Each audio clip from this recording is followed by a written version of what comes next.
ಕೆಲ ದಿನಗಳ ಹಿಂದಷ್ಟೇ ಕಾನ್ಸ್ಟೇಬಲ್ ಜೊತೆ ಎಂಗೇಜ್ಮೆಂಟ್ ಮಾಡಿಕೊಂಡಿದ್ದ ಯುವತಿಯೊಬ್ಬಳು ಜನ್ಮದಿನದಂದೇ ನೇಣಿಗೆ ಶರಣಾದ ಘಟನೆ ಬೆಳಗಾವಿಯ ಅಜಂ ನಗರದ ಹಾಸ್ಟೆಲ್ನಲ್ಲಿ ನಡೆದಿದೆ.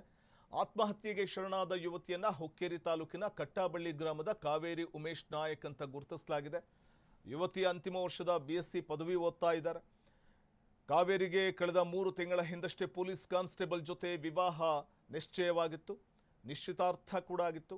ಆದರೆ ಏಕಾಏಕಿ ಯುವತಿಯ ಆತ್ಮಹತ್ಯೆ ಮಾಡಿಕೊಂಡಿದ್ದು ಕುಟುಂಬಸ್ಥರ ಆಕ್ರಂದನ ಮುಗಿಲು ಮುಟ್ಟಿದೆ.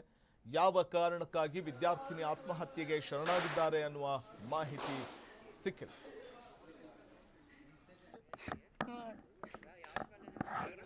ಅಲ್ಲದು ನಮ್ಮ ಹತ್ತಿರಿಗೆ ಕಟಾಬಳೆ ಇಲ್ಲಿದ್ದು 3 ವರ್ಷ ಆಯ್ತು.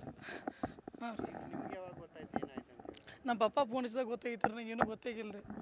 ಬಂದು ನೋಡೋ ಮಟ್ಟ ಇವ್ರು ಬಾಗ್ಲ ಅಂತ ತೆಗಿವಾರ ನನಗೇನು ಹೇಳೋವಾರ ನಂಗೆ ಗೊತ್ತಾಗವತ್ತು.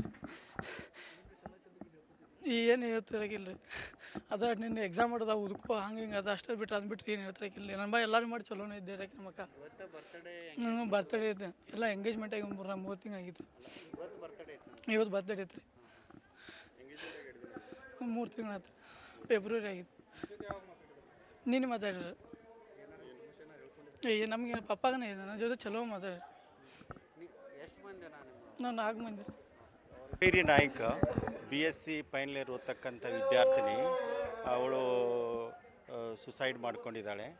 ಅವಳ ಊರು ಒಡ್ಡಮೂರಿ ಹತ್ತಿರ ಕಟಾಬಳ್ಳಿ. ಕಾವೇರಿ ನಾಯ್ಕ್. ಏನು ರೀಸನ್ ಗೊತ್ತಾಗಿಲ್ಲ. ಸಂಜೆ 4 ಗಂಟೆಗೆ ಹೋಗಿ ಅಡುಗೆಯವರು ಬಾಗಿಲ ಬಡಿದಾಗ ಅಲ್ಲಿ ಬಾಗಿಲ ತೆಗೆದಿಲ್ಲ. ಅವಾಗ ಗೊತ್ತಾಗಿದೆ. BSc final year RLS college Belagavi. ಒಳ್ಳೆಯವರಿದ್ದರು, ಒಳ್ಳೆ ಪ್ರತಿಭಾವಂತ ವಿದ್ಯಾರ್ಥಿನಿ. ಒಳ್ಳೆ ಎಲ್ಲ ಮಕ್ಕಳಿಗೆ ಚೆನ್ನಾಗಿ ಮಾರ್ಗದರ್ಶನ ಮಾಡ್ತಿದ್ರು. ಪ್ರತಿಭಾವಂತ ವಿದ್ಯಾರ್ಥಿ. ಹಾಸ್ಟೆಲಲ್ಲಿ 3 ವರ್ಷದಿಂದ ಇದ್ದರು. ಈಗ ಇನ್ನೊಂದು 2 ವರ್ಷದಲ್ಲಿ 2 ತಿಂಗಳಲ್ಲಿ ಮುಗಿತಾ ಇತ್ತು ಕೋರ್ಸು.